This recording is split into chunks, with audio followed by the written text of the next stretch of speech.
Nuevamente doy gracias a Dios por provisión de esta Biblia. De verdad no quería soltarme otra Biblia, pero ya era necesario ya. Como les digo, estoy empezando ya aquellos días que dice Salomón. Muy bien, vamos a regresar por esta travesía del libro de Apocalipsis. Y hoy día nos toca la tercera iglesia, la iglesia de Pérgamo. Y es muy sorprendente porque como vimos a través de los mensajes, es una espiral descendente. Pero vamos a ver que la iglesia de Pérgamo es una iglesia muy rescatable, en una posición muy buena. Pero vamos a ver cuál es la deficiencia de Pérgamo. Pérgamo es la imagen de cualquier iglesia que corteja al mundo. Una iglesia permisible, a pesar de su tenacidad, a pesar de su muy buena doctrina, a pesar de su fe, fidelidad. Es una iglesia permisible. Es una carta escrita de una iglesia que está comprometida, pero también es permisible con el mundo y puede representar a cualquier iglesia que es permisible con el mundo, ¿no? O la iglesia que tiene una doctrina, pero también quiere complacer al mundo. Cualquier iglesia que se casa con el paganismo, cualquier iglesia que coquetea con las cosas mundanas. Entonces, y esto representa pues a cualquier creyente también que hace lo mismo. Como hemos notado, la primera iglesia es la iglesia de Éfeso, que dejó su primer amor. La segunda iglesia es la iglesia de Esmirna, la iglesia perseguida, la iglesia santa. En la persecución hubo depuración, creyentes verdaderos. Y esta es la tercera iglesia, que es la iglesia que se casa con el mundo. Y vamos a hacerlo de la manera que estamos haciendo todas las iglesias. ¿Quién es el autor? Sabemos que el autor es Jesús mismo, quien escribe la carta. Solamente Juan está tomando nota del autor principal, y recordamos que en el mundo antiguo siempre el autor se identifica al inicio, a diferencia de nuestras cartas. Hoy día, por ejemplo, tuve que enviar un correo y al final dice: saludos cordiales, Eduardo Alfaro. Pero normalmente en los tiempos antiguos hubiese sido: yo, Eduardo Alfaro, solicito esto, y al final muchas gracias por su atención. Pero es al revés, hacemos nosotros en nuestros tiempos.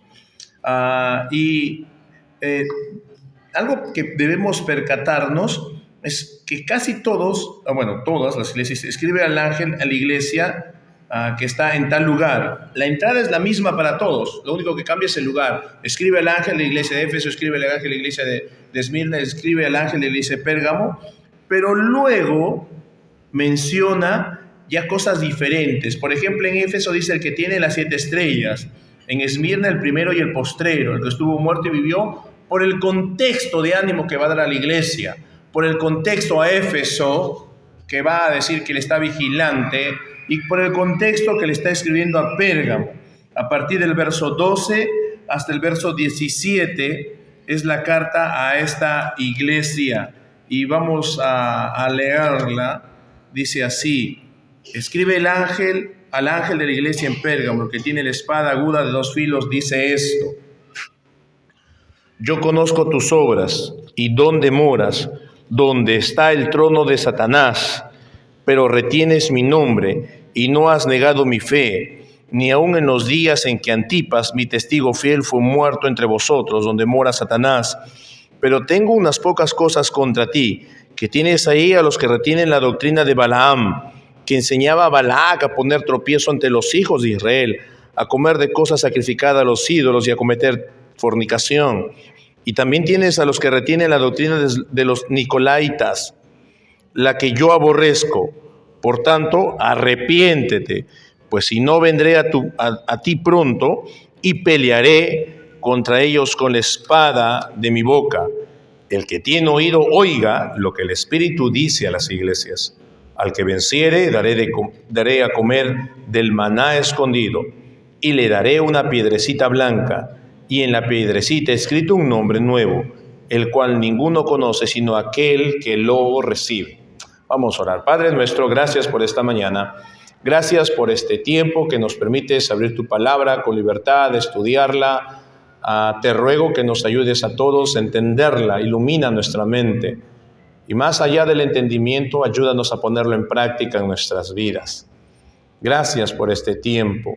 Señor, es mi oración cada domingo, donde tu palabra se predique, que sea glorificada, que cambie corazones, transforme vidas. Dios, traiga muchos al arrepentimiento. Oro también por aquellos que hacen esta labor en el campo ministerial. Preserva sus vidas donde hay persecución, sus necesidades sean cubiertas, la de ellos, la de sus familias. Y al final siempre la honra y gloria sean solo para ti en Cristo Jesús. Amén. Muy bien, entonces, el mensaje a la iglesia de Pérgamo. Vamos a ver quién es el autor, como les dije, y todas las cartas las estamos analizando de esta manera, ¿no? En 6, 7 puntos, primero, quién es el autor o el que escribe. Y el versículo 12 dice, escribe al ángel de la iglesia en Pérgamo, el que tiene la espada aguda de dos filos, dice esto. Entonces, sabemos que el autor es el Señor Jesucristo, ¿correcto? Lo hemos visto, es el autor, el que dice a Juan, escribe esto, y es el que menciona todas estas características. Ahora, si nos percatamos, hemos visto ya en el capítulo 1 que tenemos la visión de Jesucristo. Jesucristo está en medio de sus iglesias. Este mismo texto dice casi lo mismo, pero dice que el autor ahora, a diferencia de Éfeso y de Esmirna, como lo he mencionado hace un momento, y el mismo texto lo dice, ¿cómo se presenta? Dice, escribe al ángel de la iglesia, al pastor, al encargado. Dice, el que tiene la espada agudo de dos filos. Sabemos que este personaje es Jesucristo. Sabemos que Él está a cargo y liderazgo de la iglesia. En este caso, Él se presenta bajo su autoridad judicial. Lo vemos como un juez, como un verdugo. ¿Qué es lo que es la espada de dos filos que sale de su boca? Porque dice, el que tiene la espada aguda de dos filos dice esto. Al final el verso 16 dice, la espada de mi boca. Y más o menos para poder entender esto, Hebreos capítulo 4 nos va a ayudar un poco en cuanto a esto. Hebreos capítulo 4 nos va a dar luz sobre lo que es un verso bastante conocido para todos nosotros. El verso 12 dice, porque la palabra de Dios es viva y eficaz y más cortante que toda espada de dos filos, y penetra hasta partir el alma y el espíritu, las coyunturas y los tuétanos, y discierne los pensamientos y las intenciones del corazón. Entonces, dice, porque la palabra de Dios es viva y eficaz y más cortante que espada de dos filos. Entonces, es la palabra de Dios, lo que sale de su boca, es como un arma de doble filo. Está hablando que es una espada, puede moverse rápidamente de un lado a otro y causar estragos a medida que se mueve. El que tenga dos filos, no solamente es una espada, representa un juicio, sino que se puede mover rápidamente y hacer daño por ambos lados. Por eso es que enfatiza que es de dos filos. Ahora, en el mismo Apocalipsis, en los capítulos en el capítulo casi final, en el capítulo 19, el verso 15, nos dice lo mismo. De su boca sale una espada aguda para herir con ella a las naciones, y él la regirá con vara de hierro. En el verso 11 del mismo capítulo, el cielo se abre, viene el juicio, viene en caballo blanco, el Señor Jesús, y sus ojos, dice, son como una llama de fuego, y así sucesivamente. Y en el verso 15 dice que de su boca sale una espada afilada, y con ello va a poder golpear a las naciones. Es una espada de juicio. Y como te dije, el carácter de doble filo simplemente significa que se mueve rápida y devastadoramente en ambas direcciones, corta por todos lados, corta para acá, corta para acá. Es una espada, más o menos doble filo. Si yo lanzo acá, corta con este lado. Si yo lanzo para acá, corta con este lado. Entonces, la introducción a la carta de Pérgamo nos dice que es Cristo, ¿ya? La introducción en esta carta no es feliz, por si acaso. No empieza muy feliz que digamos. ¿Por qué? No es prometedora. Es que es un inicio amenazante. Cuando se presentó a la iglesia de Esmirna, en el verso 8 dijo, el primero y el último, el primero o el postrero, el que estuvo muerto y vivió, dice esto. Esto es alentador para los de Esmirna, porque algunos estaban muriendo por la fe en Cristo, y Él les está escribiendo como que Él resucitó, que había conquistado la muerte por sí mismo, por ellos.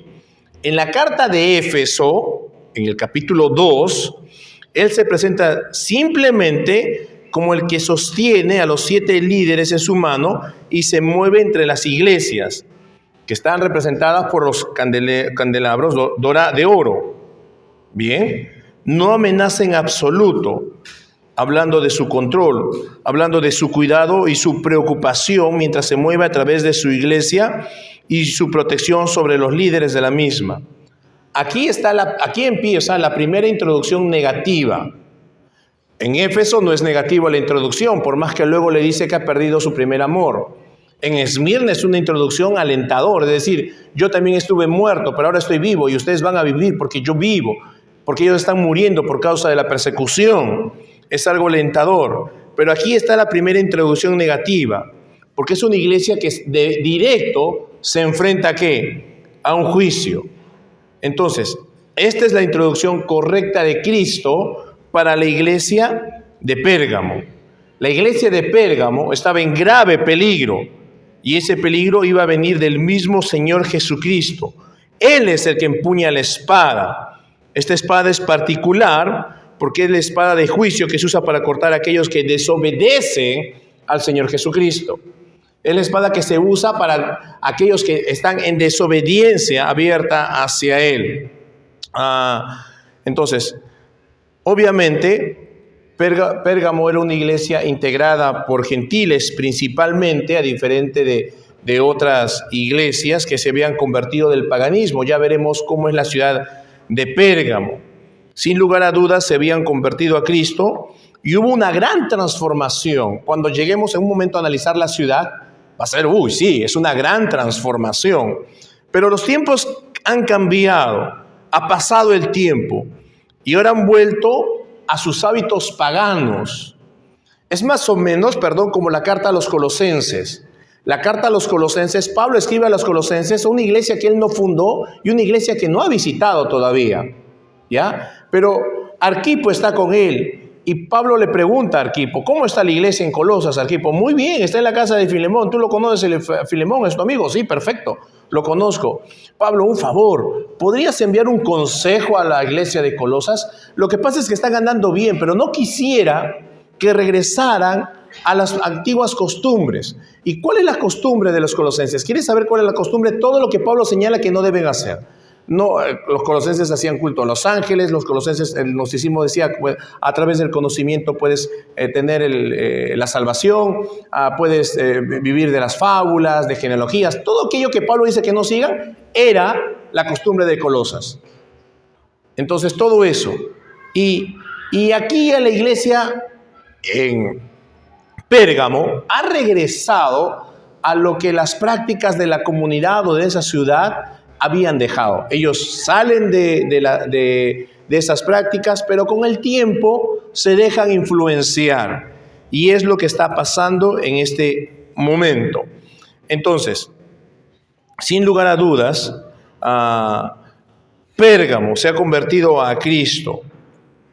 Como te digo, hubo una gran transformación, pero ha pasado el tiempo y han cambiado los tiempos. Ahora han vuelto y recogido algunos de sus hábitos paganos. Se han casado con el mundo. Han permitido emparentar con el mundo. Y están en peligro del juicio del Señor, es decir, del juicio de Jesús por la iglesia. El desastre para la iglesia se avecina en el horizonte porque Jesús está aquí y empieza amenazante a la iglesia. Ahora, si miramos un poco atrás lo que sucedió en el tiempo de la iglesia, podemos entender este tipo de cosas. Cuando el cristianismo se vuelve oficial, más o menos en el año 300, con Constantino, y creo que todos conocemos esta historia, ¿no? Constantino tuvo un sueño, vio una cruz y dijo, por esta cruz vencerás, venció. Entonces, hasta ese momento, el cristianismo era perseguido, pero a través de esa revelación, ese sueño y esa victoria que tuvo Constantino, declaró al cristianismo como religión oficial del gobierno. Y Constantino era el del Imperio Romano. Entonces, la iglesia se casó con el mundo.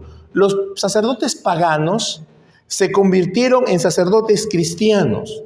Los templos paganos se convirtieron en templos cristianos. Todos los niños tenían que ser bautizados para volverse cristianos. Entonces, los días paganos habían terminado en cierta manera, solamente se transformaron en cosas cristianas. Toda la celebración pagana se transformó en celebración cristiana. Por ejemplo, el Día de los Santos, y el cristianismo perdió una posición firme doctrinal de separación con cosas del mundo. Era simplemente una religión estatal masiva, porque como ahora el cristianismo es oficial y cualquiera que es cristiano está bien, entonces había mucha permisibilidad de cosas seculares. Y esto creo que lo conocemos todos por historia universal. Pero la iglesia de Pérgamo está pasando algo muy, muy similar. Y en la actualidad, la iglesia muchas veces se vuelve mundana, liberal o muerta.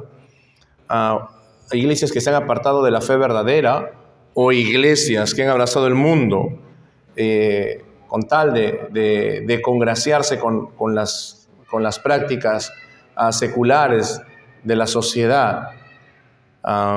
Somos muy permisibles. Entonces, esto es lo que pasa con Pérgamo. Es una iglesia impura, una iglesia que, a pesar que tiene una buena doctrina, es una iglesia que coquetea con el mundo.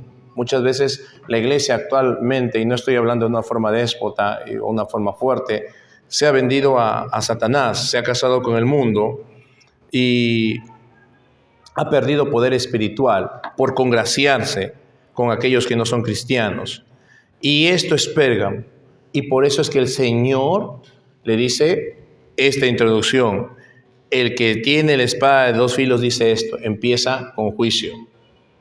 Segunda cosa, vamos a ver ahora sí la ciudad. ¿Cómo es la ciudad de Pérgamo? Y vamos a analizar un poco esta situación. Pérgamo está a menos de 150 kilómetros de Éfeso.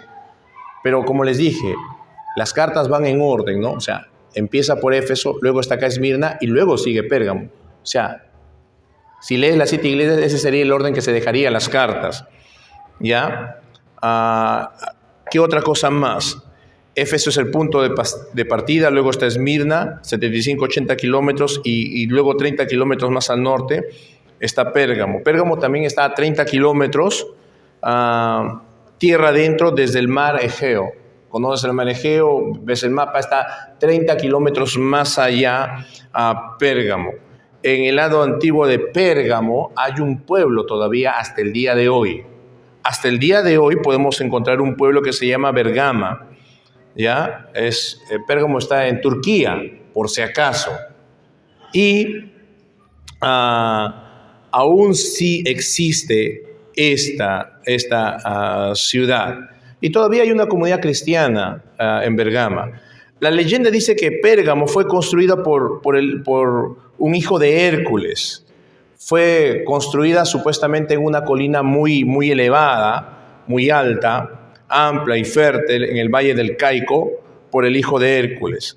En el momento en que Juan escribe esta carta, en el año 95, era la capital menor del Asia, pero era la capital de la provincia del Asia Menor, Pérgamo.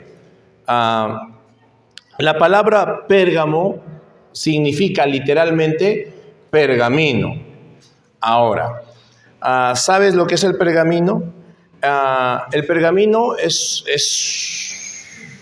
básicamente un material de escritura. En el pergamino es donde se escribía, por ejemplo, la Biblia en tiempos antiguos, y era desarrollado de piel de animales. El cuerito, por ejemplo, de ese cuero que está ahí, sacas todo el pelaje y puedes hacer un pergamino. Entonces, Pérgamo significa pergamino, y se cree que el primer pergamino se desarrolló en Pérgamo. Es por eso que toma el nombre de esta ciudad. Es un importante centro religioso, donde se rendían cultos a Atenea, a Asclepios, a Dionisio, que es el otro nombre para Baco, el dios de la embriaguez, el dios del vino, a Zeus, y donde también se rendía culto al emperador romano. De hecho, como vimos la semana pasada, ¿recuerdas con Esmirna que tenían que una vez al año hacer el sacrificio al César, y cuando lo hacías te daban ¿qué? Un vale, es decir, tu certificado para que no te persiguieran? ¿Y a dónde se inicia todo esto? Se inicia en Pérgamo. En Pérgamo se inicia el culto al César. Inclusive en Pérgamo se construyó un templo para el emperador en el año 29 después de Cristo, justo cuando Jesús está en el momento del florecimiento de su ministerio. El líder político militar, que es el César, ya no era visto simplemente como un líder político militar, era visto como un dios. Y te vuelvo a repetir, en esta ciudad construyeron el primer templo al César. Y este fue el ejemplo para que los templos se diseminaran por muchas regiones de la misma ciudad. Por lo tanto, dentro de Pérgamo había varios templos donde se adoraba al César. Y no solamente una vez al año como en Esmirna, sino en diferentes momentos del año. Esta ciudad Pérgamo era la capital de la adoración al emperador.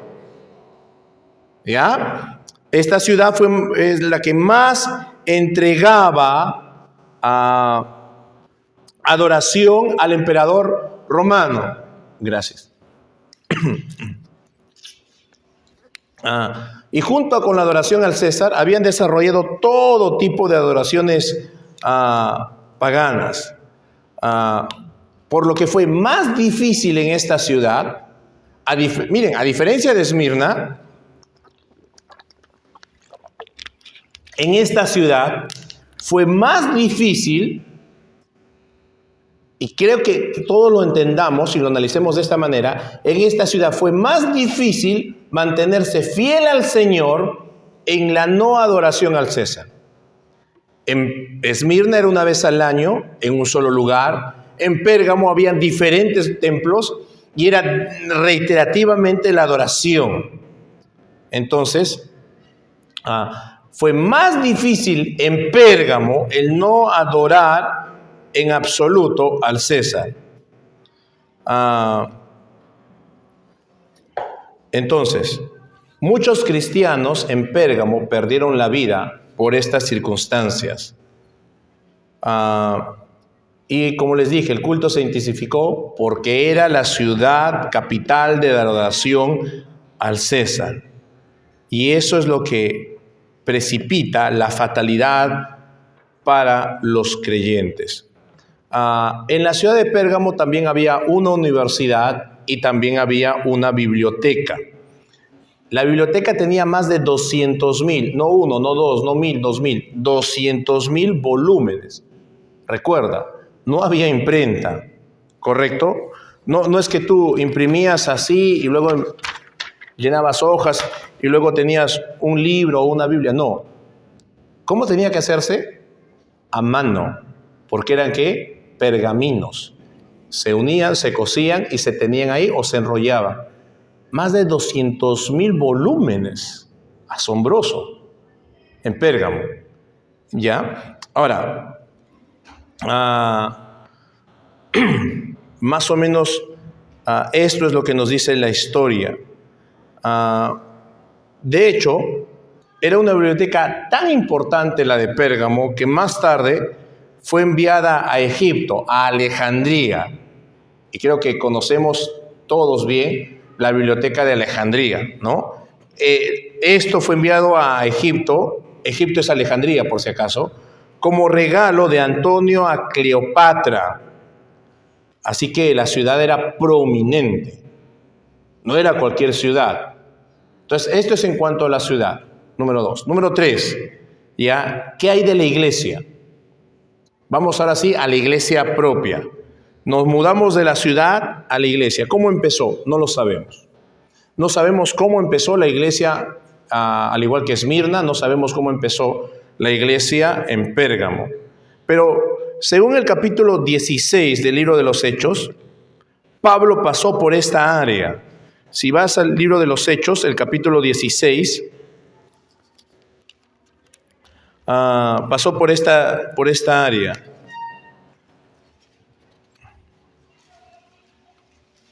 Pérgamo estaba en una área del Asia Menor, en una región del Asia Menor llamada Misia. O sea, había una región que era Misia, se llamaba Misia, y dentro de esa región estaba Pérgamo. ¿Correcto? Estaba Pérgamo.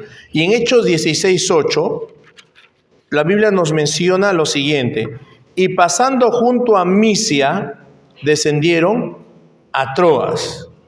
Es muy probable que esto nos ayude a entender que ahí se efectuó algún ministerio evangélico que llevó a algunas personas a Cristo en la ciudad de Pérgamo, ¿ya? Porque estaba de pasada.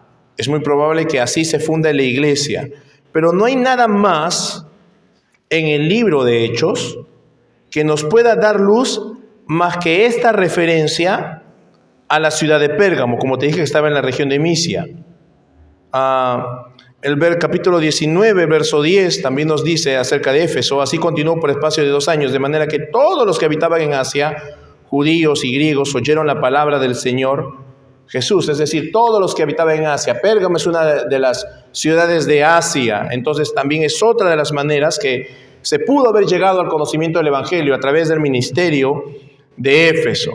Todos los que vinieron y escucharon. En estos 3 años del ministerio de Pablo en Éfeso, recuerden, la gente viajaba, eran ciudades centrales, escuchaban el Evangelio y viajaban ya convertidos. Ahora, miren dónde está la iglesia, ¿ya? Fue fundada en una atmósfera muy pagana, completamente perversa.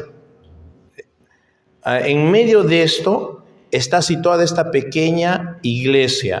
Verso 13 del capítulo 2. Yo conozco tus obras, y luego dice, ¿dónde? O sea, ¿dónde está la iglesia? ¿Dónde está acentuada la iglesia? ¿Dónde radica? ¿Dónde está la dirección de la iglesia? Su ubicación. ¿Dónde está? El trono, dice, ¿y dónde moras? ¿Dónde está el trono de Satanás? Wow. ¿Te sorprende algo?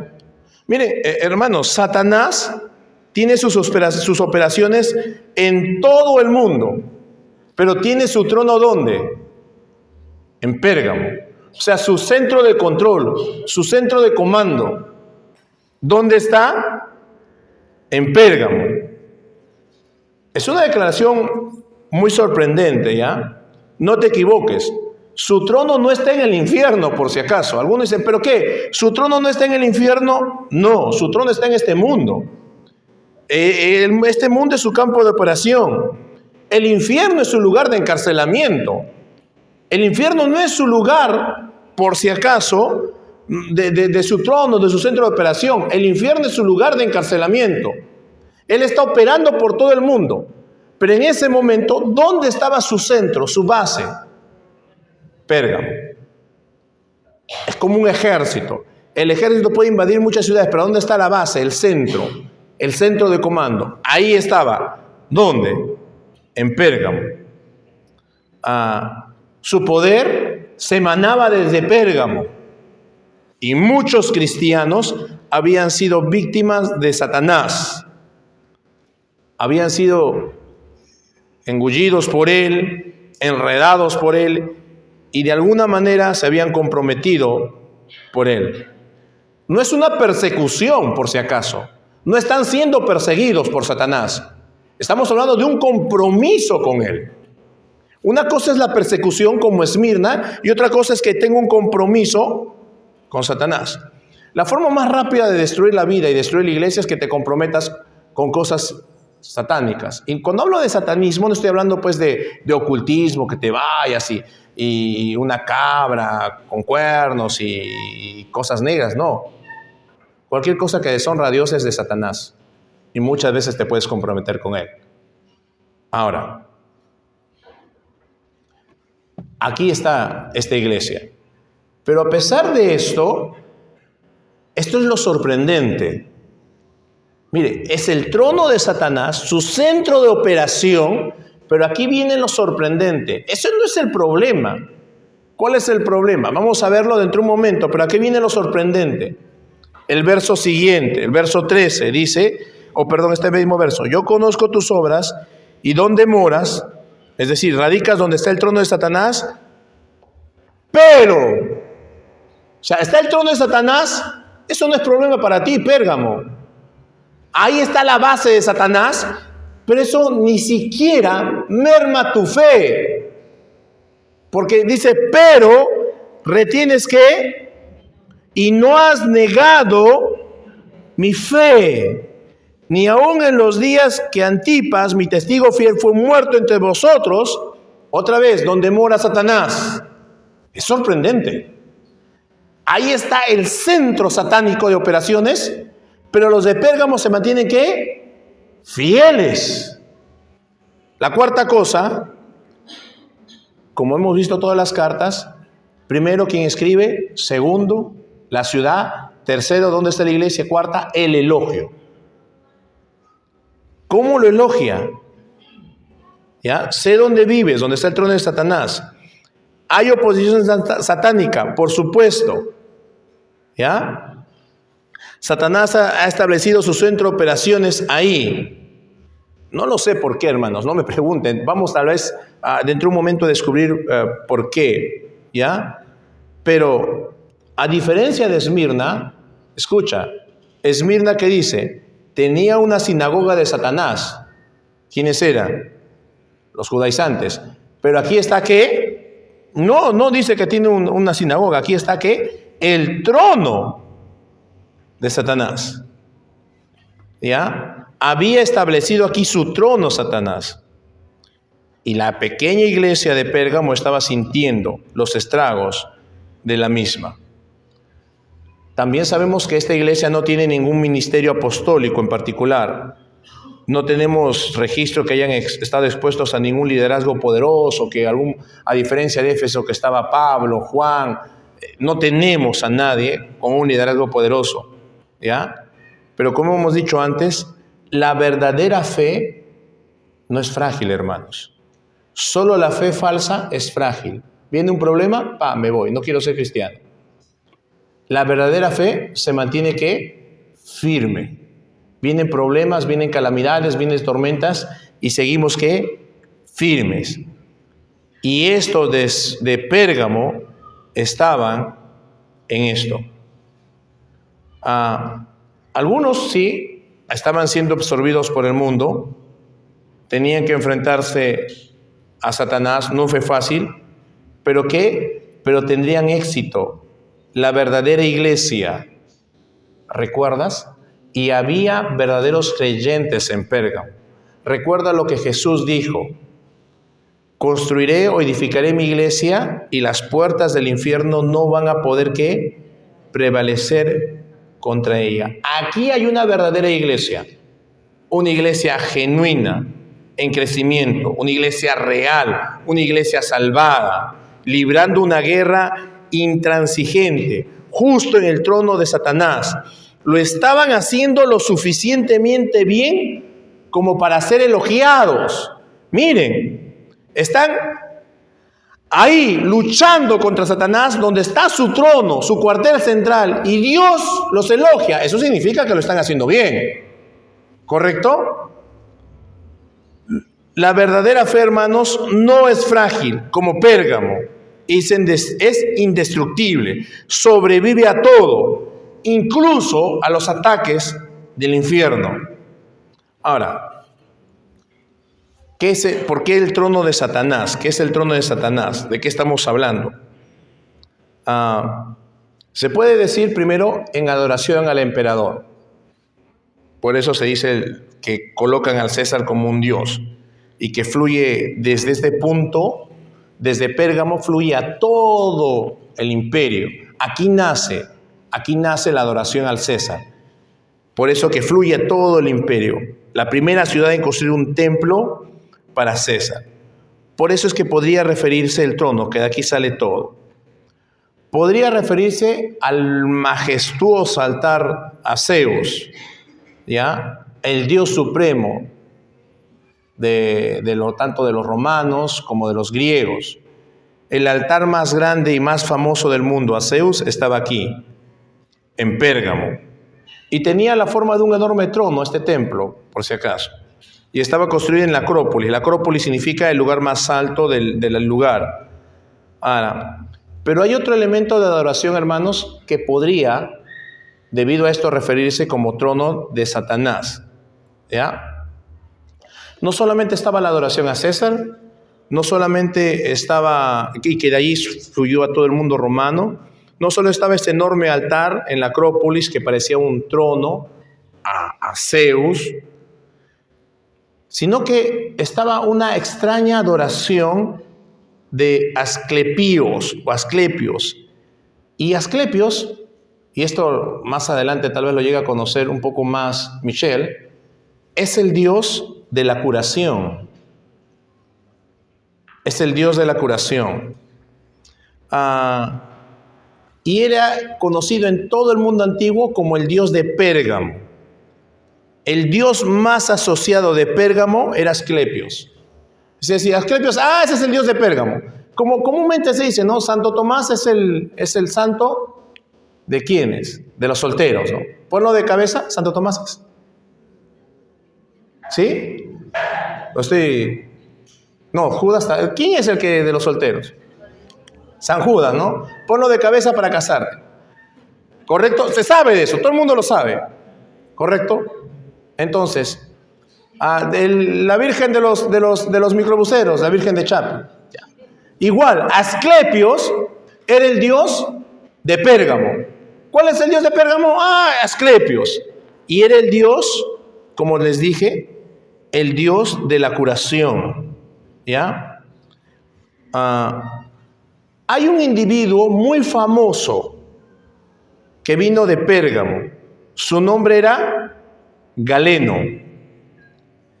Y Galeno era la segunda persona más famosa del mundo antiguo. La primera persona más famosa médica es ¿quién? Hipócrates. Por eso es que los doctores juran bajo el juramento hipocrático. Y la segunda persona más importante era ¿quién? Galeno. Es por eso que los doctores también tienen un sinónimo de debido a esto. Ahora vamos entendiendo un poco. Ahora, ¿qué tiene que ver todo esto? Cualquier médico en la actualidad, antes que pueda ejercer su carrera, hermanos, hace el juramento hipocrático. ¿Qué es la declaración? Es la declaración. Este juramento no es que alguien lo inventó. Este juramento es la declaración médica, la declaración ética hecha por Hipócrates. Hipócrates puso esta declaración ética y se ha venido repitiendo a través de la historia, llegando hasta la actualidad por todos los doctores. Entonces,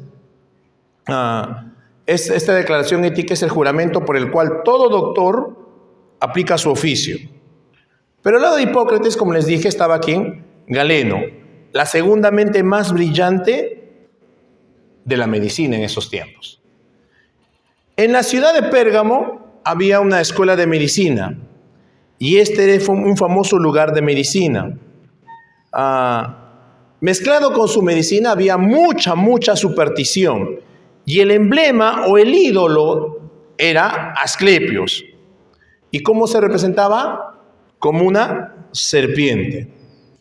Si alguna vez has notado el símbolo médico, notarás que en medio de un símbolo médico, en medio del poste hay que una serpiente que se enrosca.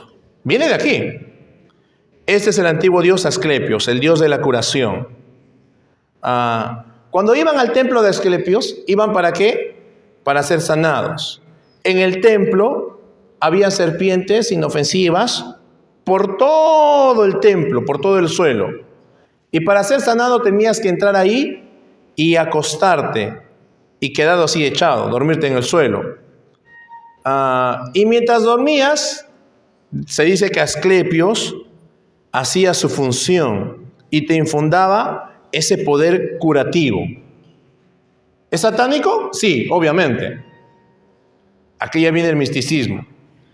Sí, directamente recuerdas, la vieja serpiente antigua, ¿quién es? Entonces, y cuando escuchabas a Asclepios, estaba ahí el dios serpiente. Eso suena satánico. Cuando sabes que Zeus estaba ahí en la colina, en su trono, eso suena satánico. Cuando sabes que ahí se fundó la adoración al César, a un hombre convertido en Dios, y de ahí se diseminó a todo el imperio, ¿sabes que ahí está qué cosa? Es satánico. Es por eso que, por estas tres causas, es muy probable que se haya dicho que es el trono de Satanás. Y en medio del trono, una pequeña iglesia. Mire, en medio de todo este paganismo, hay una pequeña iglesia que Dios lo elogia, dice, retienes mi nombre y no has negado mi fe. ¿Qué tal elogio? En la base satánica hay una iglesia que retiene el nombre de Cristo y que por muchas razones adversas, a pesar de ellas, no ha negado ¿qué? Su fe. El ataque satánico ahí, como es la base, debe ser pero atroz, debe ser cruel, debe ser pero sumamente difícil. Pero ¿qué hace la iglesia en Pérgamo? Retiene el nombre de Cristo y no niegan su fe. Obviamente, hubo mucho más muertos que en Pérgamo. Miren el elogio, ¿ya? No negaste mi fe, no negaste mi verdad, no negaste mi evangelio. El mensaje de salvación es intacta. Nunca me negaste. Preferiste ir a la muerte en lugar de negarme. Nunca negaste quién era. Nunca negaste tu fe en mi evangelio. Te mantuviste fiel a la verdad. Nunca te desviaste de la doctrina correcta. Nunca te desviaste en tu fidelidad. Creíste la verdad y mantuviste esa creencia fielmente. No te comprometiste. El coraje de tu fe es evidente. Se defendieron audazmente por Cristo. No se avergonzaron de su testimonio.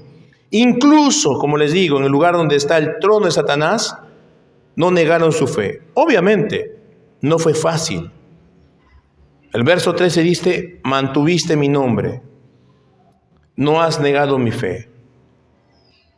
Y algo más, ni siquiera lo negaste en los días de ¿quién? De Antipas. Mi testigo fiel fue muerto entre vosotros. ¿Quién es Antipas? Realmente no sabemos quién era. Probablemente un pastor, uno de los líderes, alguien que tenía mucho liderazgo. La palabra testigo viene del griego martus, ¿ya? Y esto es un testigo. Martus significa testigo. Pero como los testigos de Cristo, que eran los cristianos, mayormente eran los que se sacrificaban e iban a la muerte, esta palabra se utilizó también para decir mártir. Entonces, por eso es que se le conoce también como mártir. Identifica a Antipas como ¿quién? Como su testigo y como su mártir. ¿Ya? Entonces, aquí hay una persona que no solamente es un testigo, que se convierte en ¿quién? En un mártir por ser testigo de Cristo. ¿Correcto? Que es Antipas. Dice, mi testigo fiel que fue asesinado entre ustedes o en medio de ustedes. Hay algunas tradiciones que hablan de este Antipas. No podemos decir que es verdad, porque es tradición. Más allá de lo que podemos encontrar en la Biblia o en libros de historia, no se encuentra solamente en tradición, pero la tradición dice que fue quemado dentro de un latón. Dice que cogieron un latón de bronce, de cobre, lo metieron adentro y lo quemaron adentro, hasta las últimas cenizas. Pero un latón en forma de toro, ¿ya? Un toro consagrado, una ciudad muy pagana. Esto dice, sea verdad, no sea verdad, pero fue muerto. No sé cómo, pero fue muerto. Esta es la tradición, no puedo decirles si es verdad. Pero el punto es, miren, el trono de Satanás está ahí. Están siendo bombardeados. Dice que Antipas fue asesinado, dice, en medio de ustedes. Y Jesús le está diciendo, ustedes han visto cómo lo han asesinado. Y a pesar de han visto cómo ha sido martirizado y muerto, ustedes no ¿qué? No han negado mi fe. ¿Qué tal elogio? ¿Qué tal iglesia? Miren, a pesar que viste a mi testigo, alguien que por predicar el evangelio murió como un mártir, nunca te desviaste de tu fe, nunca negaste mi nombre. ¡Qué iglesia tan fiel! Y la fidelidad de esa iglesia, hermanos, de esta iglesia de Pérgamo, debería ser un desafío para todos nosotros hoy en día. Antipas pagó el precio supremo por no comprometerse. Dijo, no me comprometo, así tenga que morir. Sus hermanos en Pérgamo lo vieron y ninguno dijo, ¿sabes qué? Ya no, mejor me voy, yo no quiero ser cristiano. No, dijo, no. Si tenemos que morir como él, aquí estamos. Al igual que Antipas, yo me mantengo firme.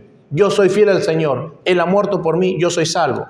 La única manera de ser salvo y el único que merece adoración no es el César, es solamente el Señor. Wow. ¿Qué tal compromiso, no?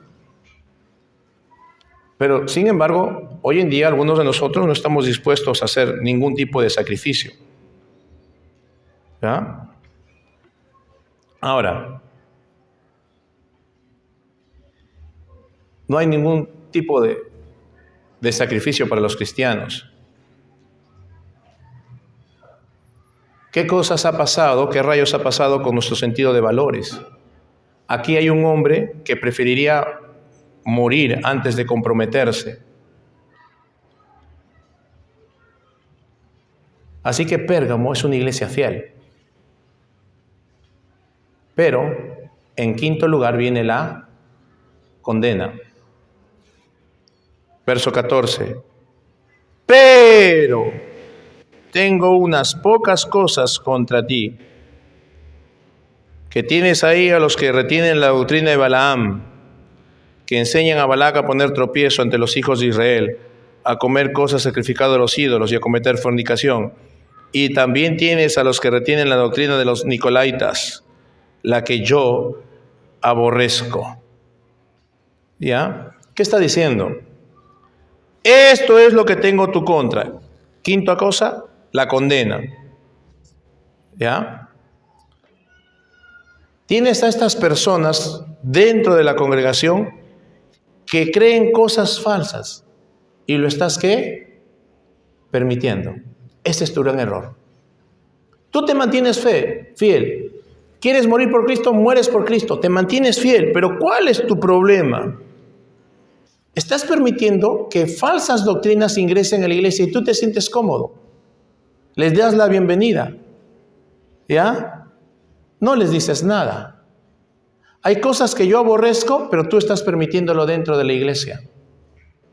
¿Ves que una iglesia que se está, como les dije al principio, casando con el mundo? Es una iglesia fiel, pero hay un problema. Están tratando de simpatizar con el mundo. No condenan lo que deben condenar dentro de la iglesia. Condenan lo que está afuera, sí. No, solamente se le adora a Dios. ¿Y adentro qué? Somos permisivos muchas veces. No le voy a decir nada, no hagamos nada. Dice, Tienes algunos allí que permiten la enseñanza. Un poco de levadura pudre toda la masa, ese es el lugar. En realidad la levadura pudre la masa. Es que podrir suena muy feo, ¿no? Podrir suena que ya inservible. En realidad pudre la masa, pero una palabra más bonita, una palabra que suena mejor es leudar. Es lo mismo, pudre, así de frente. Y eso es lo que Dios dice, tengo contra ti, esto que estás haciendo. Estás casándote con el mundo, estás casándote con las cosas que deshonran a Dios.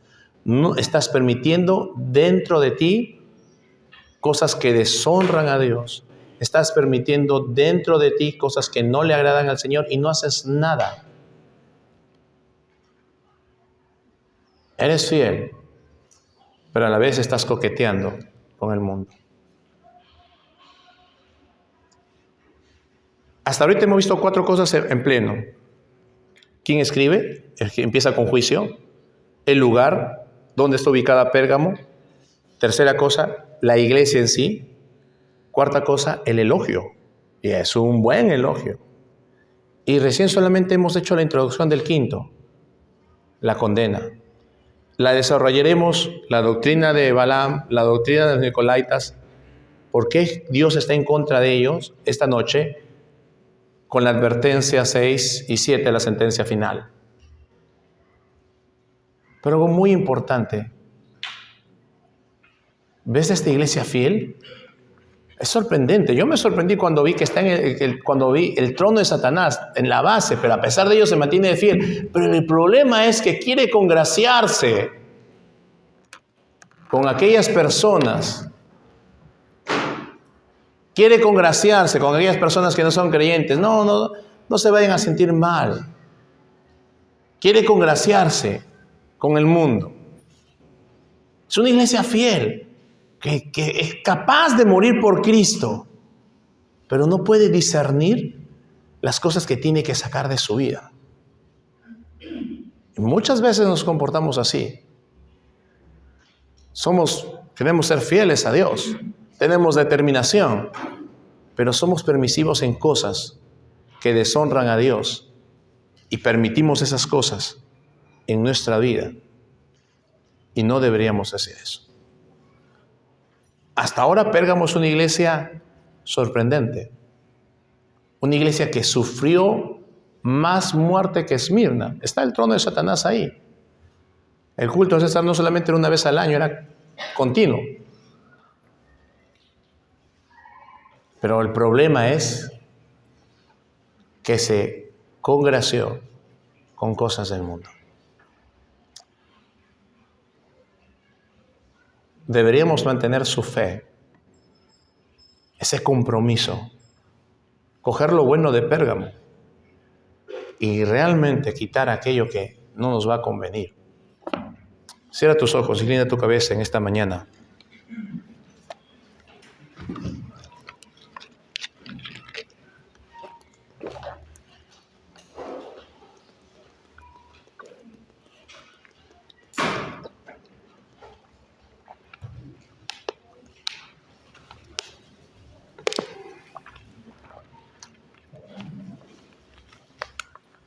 Pérgamo, una iglesia fiel. La fe verdadera es indestructible. Así el trono de Satanás esté en ese lugar.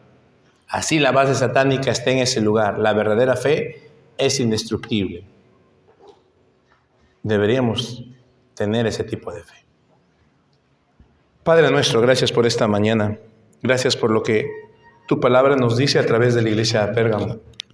Dios, qué gran ejemplo de fe. Qué gran ejemplo, Dios, de retener tu nombre. Pero a la vez, Dios, qué triste es que, teniendo una buena doctrina, nos descuidamos de congraciarnos con la gente del mundo, con las cosas del mundo. Podríamos morir por ti, pero a la vez queremos, Dios, tener cosas que nos ofrece el mundo. Ayúdanos a separarnos realmente de él, a honrar tu nombre y glorificarlo. Dios, transforma nuestras vidas cada día más. Ayúdanos a cada día honrarte. Te lo pedimos en Cristo Jesús. Amén.